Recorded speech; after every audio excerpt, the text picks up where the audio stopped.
Pero bago yon, subscribe muna ako dito sa aking YouTube channel.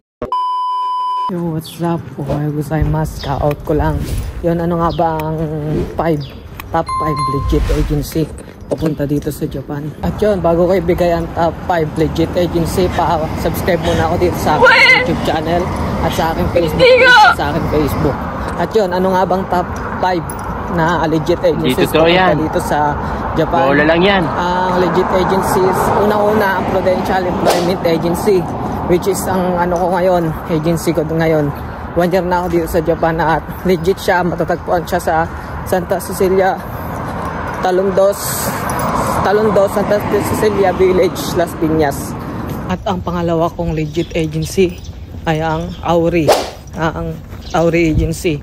Malapit lang siya sa Prudential Employment Agency. Walk-in lang siya. Bale, doon lang din siya sa Santa Cecilia Village, Las Piñas.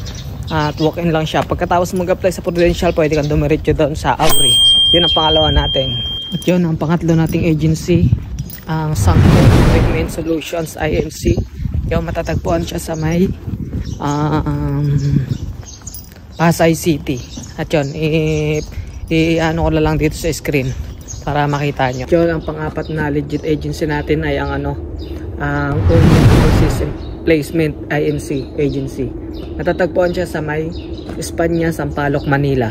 At yun, marami rin marami rin nagsasabi na maganda rin daw dito sa uno. Pero hindi ko pa siya napupuntahan. Pero yung mga unang sinabi ko, napuntahan ko na siya. So sa next video, share ko kung ano experience ko sa mga agency na to. Kaya yun, subscribe lang kayo dito at abangan nyo yung sunod na upload ko. Yun, ang pang 5 legit agency natin, ang last ay ang Mission Bay Manpower Services INC.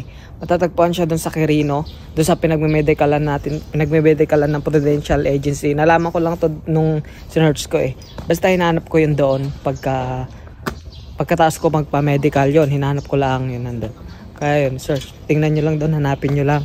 At yun, ipa-flash ko lang dito sa screen para makita nyo. At yun lang ang ating video ngayon. Kaya yun, don't forget to like, comment, and share. And thank you sa panonood. Mite korite, arigato, bye bye.